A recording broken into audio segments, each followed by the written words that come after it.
Hey everyone, I'm Jerome. And I'm Melissa, and we're from the D2D Fund. Thanks for tuning in. We are going to take this opportunity to tell you a bit more about savings bonds and how to better promote them at your sites during the 2015 tax season.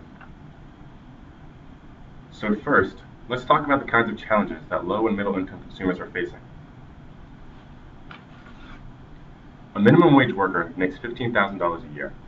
From pressure to share resources, general pressure to spend, and limited opportunities for structured savings, it is no surprise that low-income consumers find it challenging to save. Now let's talk about how bonds make it easy to save. Why are Series I bonds, otherwise known as tax time savings bonds, a good option? First, they're safe and accessible. They are backed by the federal government and can be bought for as little as $50. Tax filers do not need a bank account or any additional information to purchase. They also offer a competitive interest rate, currently 1.48%, that is adjusted for inflation twice a year. Tax time savings bonds are long-term, you can't cash them in before 12 months, and portable investments. You can cash them in at many banks and credit unions nationwide. Finally, bonds are giftable. Tax filers can choose to gift up to 3 bonds to whomever they choose. All they need is the recipient's name. U.S. Series I savings bonds are debt securities issued by the government to help pay for the government's borrowing needs. They are considered one of the safest investments because they are backed by the full faith of the U.S. government. Here's an example of a paper bond. On it, a purchaser will see their social security number, their name and address, an issue date, and an authentication stamp. For your viewing pleasure, we've included pictures of different bond denominations. Do note, though, that the $10,000 bond is no longer available. Pop quiz time! Which of the following are true about tax time savings bonds? They pay a competitive interest rate. They can be purchased for as little as $50. They can only be redeemed where they were purchased, or they can be purchased as gifts for anyone else. All you need is the gift recipient's name. All of these are true except for the third statement. Bonds can actually be redeemed at most banks and credit unions nationwide. So why is tax time a good time to buy bonds? Savings bonds are a great savings vehicle, and the best opportunity to purchase them is during tax season. This is because tax filers have direct access to money from their refund, a convenient process they can follow, and assistance from trusted and knowledgeable tax preparers. All that they need to purchase a bond is $50 and Form 8888. Let's take a look at an example. Suppose Taylor Knowles is getting a $700 refund.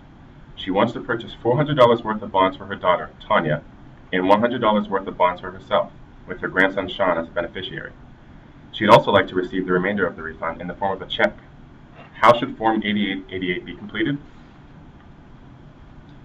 This is what Taylor's Form 8888 would look like.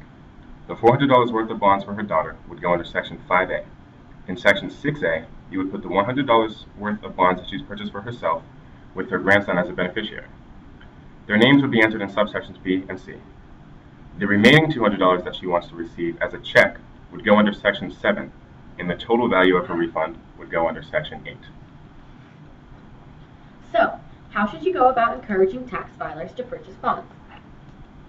As a volunteer, your role consists of 3 parts: explaining the opportunity, encouraging filers to make a decision, and processing their order if they choose to purchase a bond and save. Remember, be mindful of the fact that savings requires a leap of faith. Know that your clients generally trust you. Allow your tax filers to decide for themselves that they'd like to save. Understand that it is likely a client's best savings opportunity all year. Expect a lot of no's, but remember, the more you ask, the more yeses you'll get. And respect everyone's decision. Now we'll offer some pro tips around savings bonds. Here are some good questions to help you start a conversation about saving. To raise the topic of savings, try open-ended questions.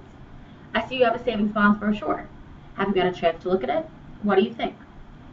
We have a new free service this year to help you save. Have you heard about it? What questions do you have? Have you heard of U.S. savings bonds? What have you heard? Or, may I tell you about them? Do you recall how you used last year's tax refund? What are your plans for this year? We also have some tips on how to handle common concerns from clients. If a client says they don't think they can afford to save, remind them that all they need is $50 to start, and that if they buy a bond this year, they will have some of their refund at this time next year. If they say they don't trust the government, let them know that 1 in 6 Americans have bonds, and that the same department that processes their refund, which they consider to be safe and reliable, also issues bonds. If they say that they have a plan to save on their own, tell them about all of the great features of bonds, and remind them that bonds are a good way to save for others. So how does Save Your Refund tie into all of this?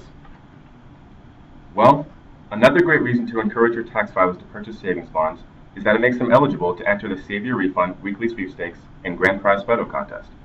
Winners of the weekly drawings will win $100, and the winner of the grand prize photo contest will take home $25,000.